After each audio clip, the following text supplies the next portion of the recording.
Welcome back, everybody. Today we are breaking down the three demands that could end this war or make it 10 times worse. Iran's president has just put his terms on the table. For the first time since the war began 14 days ago, three conditions, crystal clear, and every single one is something Trump has already said he will never agree to. This is the most important diplomatic moment of the entire conflict, and almost nobody is telling you the full story. Let's get into it.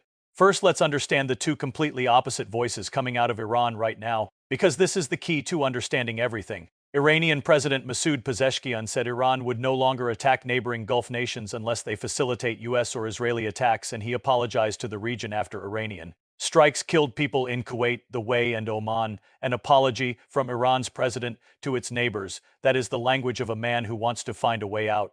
But Iran's Speaker of Parliament Mohammad Bagher Ghalibaf said on social media, "Certainly we aren't seeking a ceasefire, not seeking a ceasefire. That is the language of a man who wants to keep fighting." To Iranian leaders, two completely opposite messages. On the same day, this split is the most important strategic reality of this entire war. Iran's moderate political leadership is quietly looking for an exit. Iran's hardline military establishment is demanding continued resistance, and the new supreme leader, invisible for 14 days, is backing the hardliners.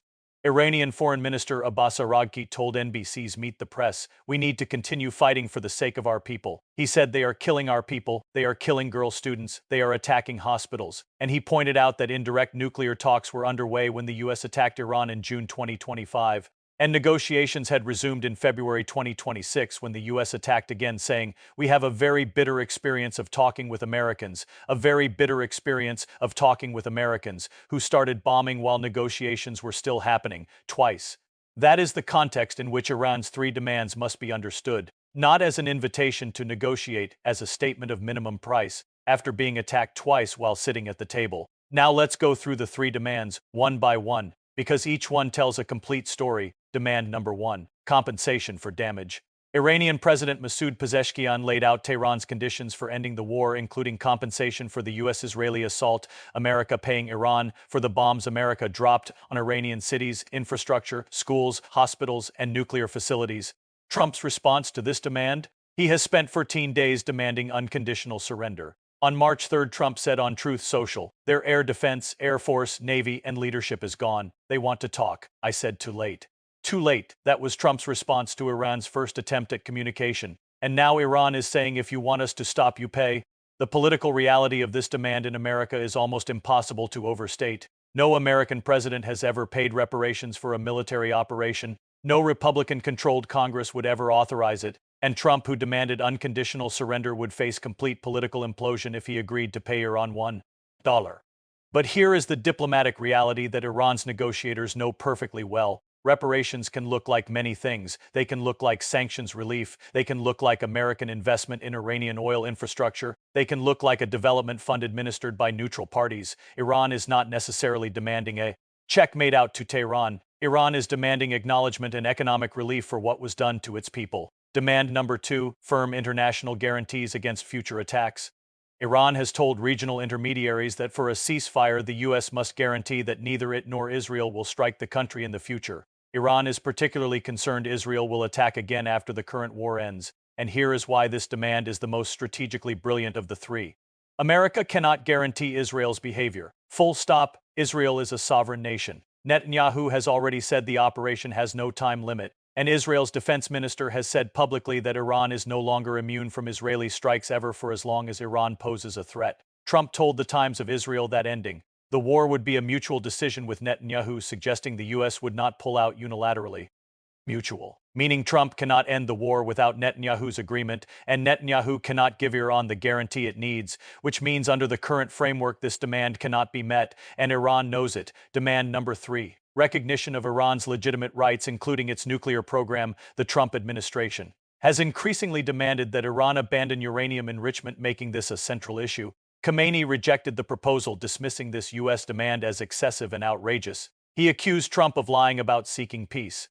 Excessive and outrageous, that was Iran's response to America's nuclear demand before the war, and now, after 14 days of bombing, Iran is demanding the opposite, not abandonment of enrichment, recognition of its right to enrich. Two sides, each demanding the exact opposite of what the other is offering on the most sensitive weapons issue in the world. Now let's talk about Trump's response to all three demands. because it is the most revealing thing he has said since the war began. Trump's envoy Steve Witkoff was asked by CNBC how the war may end. He said, "I don't know.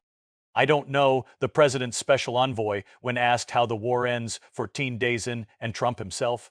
Trump said the war with Iran may end soon because there is practically nothing left for the United States military to bomb. He emphasized that he can make the decision to stop the fighting whenever he likes, adding that the war is proceeding ahead of schedule. Practically nothing left to bomb, proceeding ahead of schedule. The war will end when he feels like it. And simultaneously, Israeli Defense Minister Israel Katz said, "The operation will continue without any time limit as long as required until we accomplish all objectives and achieve victory. No time limit until all objectives are achieved," from Israel's defense minister. On the same day, Trump said it would end soon. Two leaders running the same war with completely incompatible timelines and no defined objectives, and an envoy who says he doesn't know how it ends.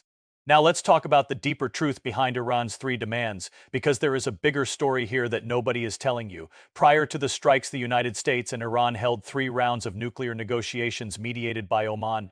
The US and European officials said Washington had presented Iran with 3 core demands, one of which was a permanent end to all uranium enrichment. 3 rounds of negotiations happening in Oman, quietly, productively, before the bombs fell. Iranian Foreign Minister Araki said he urged Gulf states to press the United States and Iran to end the conflict, and said he did not believe negotiating with the United States would be on the table again. He pointed to indirect nuclear talks that were underway when the U.S. attacked Iran last June and negotiations that had resumed. In February, when the U.S. attacked again, twice America walked away from talks and chose bombs, and now America wants Iran to negotiate again, while still bombing, while demanding unconditional surrender. And Iran is saying our price just went up because you have now proven twice that agreements with you mean nothing. So if you want us to talk, you pay, you guarantee, you recognize. That is not stubbornness. That is rational behavior from a country that has been bombed out of 2 separate negotiation processes. So let's bring it all together.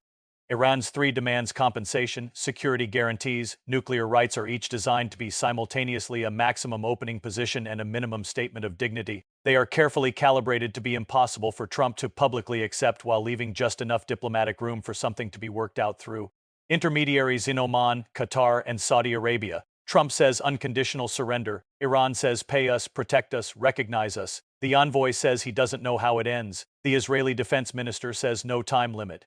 And somewhere between those 2 completely incompatible positions are mediated the last ceasefire between Iran and the United States. And following Iran's retaliatory attacks on a U.S. base in Qatar, Trump asked the Emir of Qatar to mediate again. The same country whose airport Iran attacked is the country America is now asking to broker peace. The 3 demands are on the table. The bombs are still falling. The oil is still above $100. And the only exit from this war runs through a negotiating table that both sides claim they don't want to sit at. But one of them is going to blink first, because they always do. The question is, how many more people die before that happens? Drop your thoughts in the comments. Do you think Trump will ever meet Iran's demands? Is there a ceasefire coming, or is this war just getting started? Smash that like button, subscribe, and share this with someone who needs the full picture. Until next time, stay informed, stay sharp, peace.